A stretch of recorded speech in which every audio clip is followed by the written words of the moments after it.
말만 맨날 뭐 미래 모빌리티에 강하겠다 하지만 말고 비극의 역사가 시작됩니다. 충격적일 수도 있는 이야기를 좀 하나. 경기장님께서도 뭐 어디 진출하시는 거 끊겠습니다.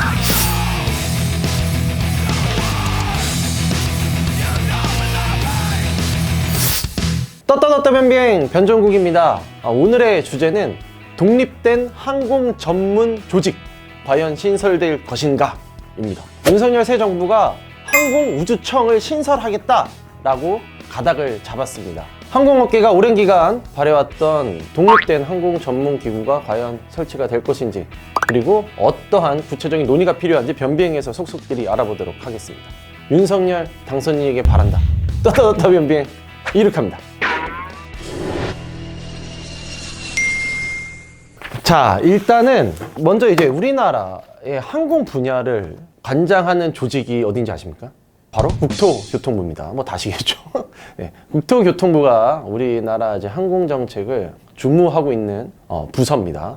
날 것으로 좀 얘기를 하자면 국토교통부가 있고 1차관이 있고 2차관이 있는데, 사실 뭐 우리나라의 국토교통부는 건설과 부동산이 핵심이에요. 부동산 이쪽 관련된 것이 1차관 산하에서 주도를 하고, 사실 철도, 교통, 뭐 항공 이런 거는 2차관이 하고 있었어요. 그래서 이제 우리끼리 하는 소리인데 2차관 산하라서 조금 밀려있다, 우선순위에서. 사실 항공업계가 오랜 기간 이 항공 관련된 이 조직을 떼내자, 이른바 항공청으로 좀 독립을 시켜달라, 승격을 시켜달라라는 논의를 20여 년간 지속을 해왔어요. 20년이면 대통령이 4번 바뀌는 건데 한 번도 이루어진 적이 없습니다.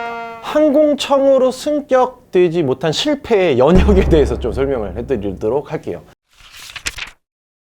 이 논의가 언제 나왔냐면, 조금 우리 항공업계에서는 정말 안타까운 기억 중에 하나인 1997년 대한항공 칼기 괌 추락 사고가 있었는데, 그 뒤에 이제 안전에 관한 이제 문제가 불거졌어요. 미국 연방항공청에서 한국 항공에 대한 안전 등급을 1등급에서 2등급으로 내려요. 이게 난리가 난 거예요.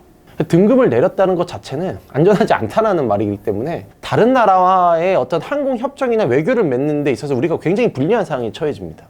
그래서 이제 부랴부랴 난리가 난 거예요. 야, 이거 어떻게 하냐. 그러나 우리나라 이제 감사원도 2001년에 안전등급이 왜 하락했냐에 대한 감사를 한 거예요. 그래서 이렇게 내렸던 결론 중에 하나가 별도의 독립된 항공안전관리 그 조직을 설치하라라고 이렇게 권고를 했습니다. 그래서 부랴부랴 우리나라가 뭐를 했냐면 2002년에 항공안전관리본부를 만듭니다. 그 당시에는 그건 조금 독립된 기구였긴 한데 그냥 안전 정도 하는 임시 방편적인 기구에 불과했어요. 그래서 이제 시간이 흘러서 2002년 이제 노무현 정부 들어와서도 그냥 항공안전본부라는 것이 그냥 이게 독립적으로 운영은 되오다가, 이거 노무현 정부 끝나고 이명박 정부가 들어서면서 본격적으로 또 한번 논의가 됩니다. 항공청 드디어 이제 가자 해가지고 분위기 좋았어. 그때 갈 것처럼 된 거야.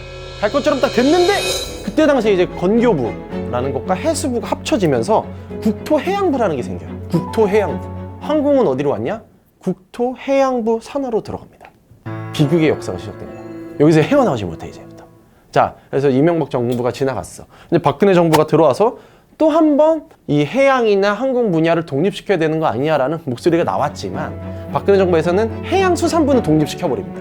해양수산부는 독립시키는데 항공은 스테이. 문재인 정부 때도 똑같이 유지가 됩니다. 4-5개의 정권을 거치면서 수도 없이 항공청으로 승격시켜야 된다는 말을 하고 있었지만 되지가 않았어요. 항공업계는 그 사이에 엄청난 발전을 하고 있었죠. 인천국제공항 생기고 뭐 수송량, 운송량 엄청 많아지고 우리나라 국적항공사 늘어나고 막 이렇게 정말 드라마틱한 성장을 하고 있음에도 불구하고 이 항공 관련된 모든 정책을 관할하는 부서는 여전히 국토부 산하에 있었고 독립된 기구로서 승격이 되지 못했던 거예요. 자, 그러면 다른 나라로 한번 가보자고. 항공 선진국이라 불리는 미국. 워낙 유명하죠. FAA. 우리 변병에서도 한 200번 말했던 것 같아. 연방항공청이 있단 말이에요.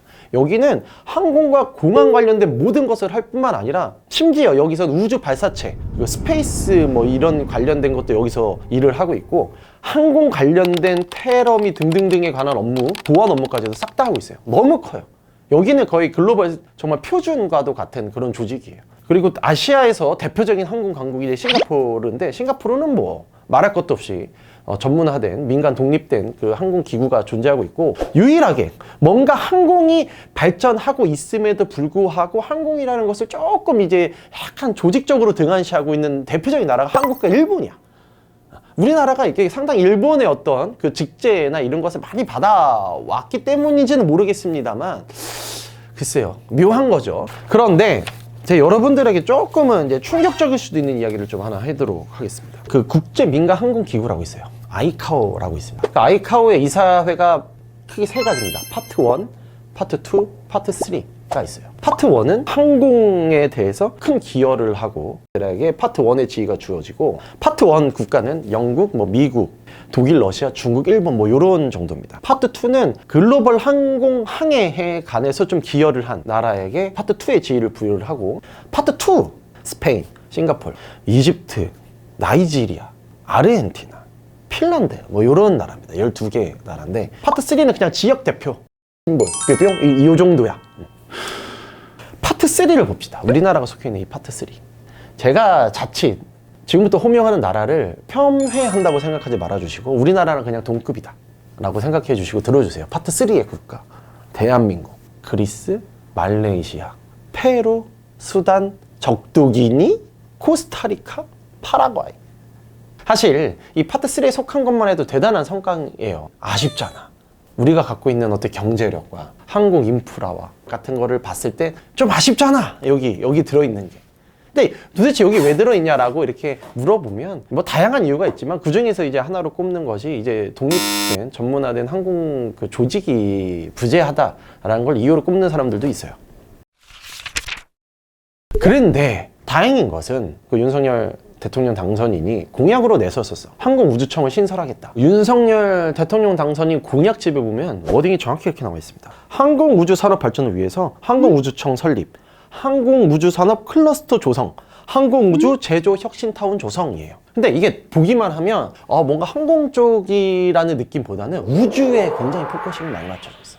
우주로, 미래로, 이런 뭔가 우주에만 포커싱을 맞추다 보니까 항공이 이게 소외될 것 같다, 이런 우려를 하고 있는 거예요. 말만 맨날 미래 모빌리티에 강하겠다 하지만 말고, 최근에 들어서 이제 청으로 격상된 곳들이 몇 개가 있어요. 예를 들면 질병관리청이 대표적이죠. 그러니까 코로나 이게 뭐가 막 빵 터지니까 그때서야 질병관리청 만들어가지고 승격시키고 박수치고 그랬는데, 항공안전본부라는 게 생기게 된 이유가 뭐라고 했어요? 사고가 나서 그랬어. 그럼 뭐가 터져야 해? 이거 아니잖아요. Stop! 맨날 소 있고 외양간 고치는 정부, 이런 기사 좀 그만 쓰자 이제.